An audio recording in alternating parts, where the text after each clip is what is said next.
আবার অনেকে আবার মানুষকেও প্রভু মানে। বর্তমানে ইসকন নামক একটা সংগঠনের নাম তো শুনতেছেন, হ্যাঁ? 5 বছর আগে থেকে আমরা আলোচনা করতেছিলাম 2007 সাল থেকে আমাদের দেশে তারা তাদের কার্যক্রম চালাইতেছে।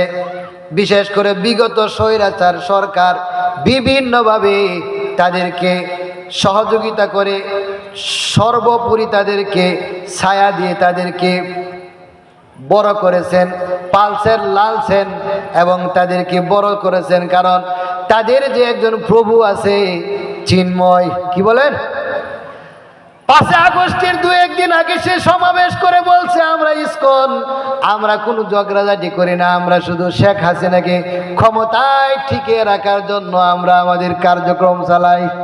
ভিডিও দেখছেন নি? হ্যাঁ, ভিডিও দেখছেন না মনে হয়? তো এই লোকগুলো আবার যখন সরকার পতন হইল, নতুন আর একটা স্বাধীন দেশ পাইলাম, আজকে অমুক দাবি, কালকে অমুক দাবি, পরের দিন অমুক দাবি নিয়ে তারা সমাবেশে দাঁড়া যায়। ঠিক না ঠিক? সমাবেশ করার উদ্দেশ্য নাকি সুর বাটপার দুর্নীতিবাজ তাদেরকে ক্ষমতায় আনা উদ্দেশ্য বলেন? হ্যাঁ, তাদের মাকসাদ। তারা কত নির্লজ্জ মানুষ, মানুষকে প্রভু মনে করে। এটা কেমন করে সম্ভব? আরে তোর যে প্রভু সে তো পুরুষের সাথে যৌনাচার করে। যারা নিজেরাই সাক্ষী দিছে কি দিছে না? দিন দুনিয়ার খবর রাখেন না, এই জন্য তো কিছু আওয়াজ করেন না। তো মানুষ কিভাবে মানুষের প্রভু হয়? আর তাদের হওয়াটাই স্বাভাবিক, কারণ তাদের 33 কোটি দেবতা। যারা নিজেরা পূজা করে তারা নিজেরাও তাদের ক্ষুধাকে খুঁজে বাইর করতে পারে না, ঠিক না? 33 কোটি কোত্থেকে বাইর করবে? এই জন্য দেখবেন মাঝে মধ্যে পাতার পূজা করে, তুলসী পাতার পূজা করে না? তুলসী পাতা গাছের পূজা করে কি করে না? মিথ্যা বলতেছি মনে হয়।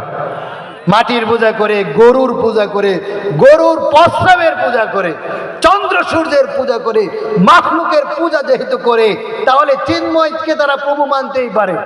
কিন্তু আপনি আমি রবকে, প্রকৃত রব, যালিকুমুল্লাহু রাব্বুকুমুল হক, প্রকৃত রব যিনি, তাকে বিশ্বাস করার পরেও কোন মুসলমান, কোন ঈমানওয়ালা ইসকন নামক সংগঠনকে সাপোর্ট করতে পারে না।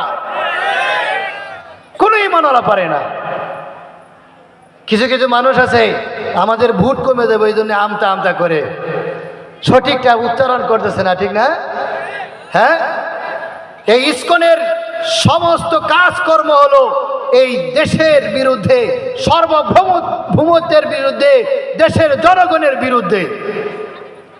এই জন্যে আমরা সহ এদেশের সমগ্র মানুষ, হিন্দু, খ্রিস্টান, বৌদ্ধ সবাই মিলে আমরা ইসকন নামক যে একটা সংগঠন আছে তাকে আমরা এই দেশ থেকে উৎখাত করব ইনশাআল্লাহ।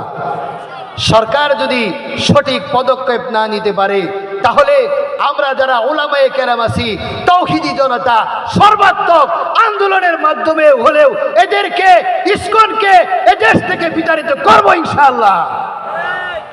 সন্ত্রাসী সংগঠন, এদের আগাগোড়া সব সন্ত্রাসী। 2 দিন আগে আমাদের একজন আইনজীবী মুসলমান কুপিয়ে, তারা রাস্তার মধ্যে কুপিয়ে তারা শহীদ করে দিছে। কত বড় সন্ত্রাস! অথচ কিছু ঈমানওয়ালা, কালিমাওয়ালা মানুষ তাদেরকে সাপোর্ট করতেছে কি করতেছে না?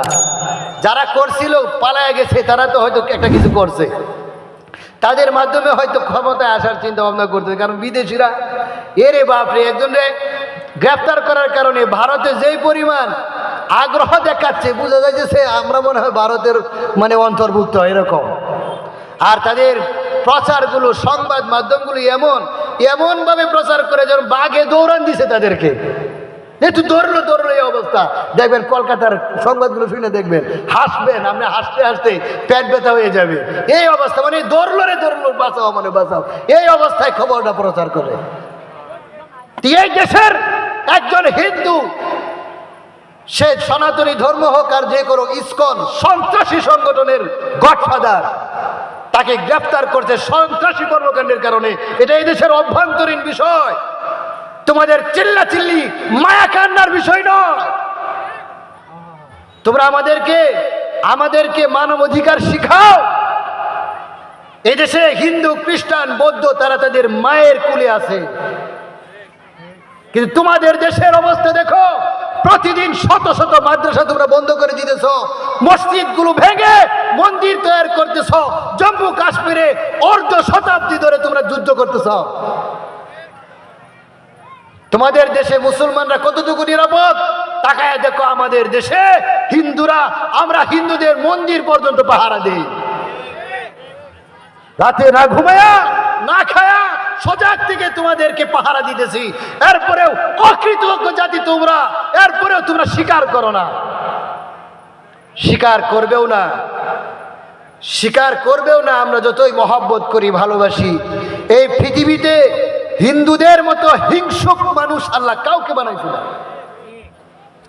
আপনি তার বন্ধু হন, দুস্থ হন, যত আপনজনই হন না কেন, যদি ভুল ক্রমে কোনোভাবে হিন্দুদের রান্না করে ডুবতে পারেন, এমন ভাবে তারা ওই দেখুন জিব্বা লড়াই উলু উলু দেয়, এই অবস্থা শুরু করে দিবে। আর তাদের ধারণা মতে পুরা রান্নাঘর নাপাক হয়ে গেছে, এই ঘরে আর রান্না করবে না যতক্ষণ পর্যন্ত গোবর দিয়া আবার প্রলেপ দিয়া পবিত্র না করবে। বলেন, আপনার দোস্ত, আপনার বন্ধু, আপনি বন্ধুর মেহরবানি করে একটু সামনের দিকে আসি, ইনশাআল্লাহ চেপে চেপে বসি, আল্লাহ বরকত দেখ। এই সামনে একটা চট দিলে মানুষ বলতে পারে। জি, আমরা একটু সামনের দিকে বাড়াই ইনশাআল্লাহ। বলে লা ইলাহা ইল্লাল্লাহ, লা ইলাহা ইল্লাল্লাহ, লা ইলাহা ইল্লাল্লাহ। ওই যে ফাঁকা জায়গা, ওই যে ফাঁকা জায়গাটা পূরণ করি। লা ইলাহা ইল্লাল্লাহ, লা ইলাহা ইল্লাল্লাহ, মুহাম্মাদুর রাসূলুল্লাহ সাল্লাল্লাহু আলাইহি